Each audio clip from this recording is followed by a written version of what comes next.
The Lord himself was the true king of Israel. Yes.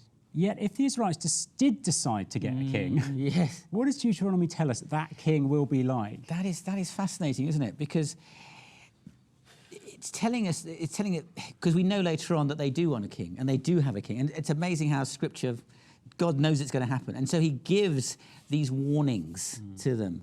And he tells them, you know, that ultimately you're going to have a bad deal. I'm going to be a much better king than any human king.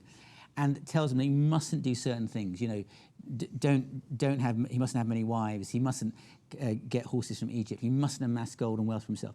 And it says he must, as it were, read the Scripture. He must have a copy of the Scripture for himself and read it daily. And what I find quite sobering is Solomon, who was the wisest man who ever lived, sadly was educated beyond the level of his own obedience.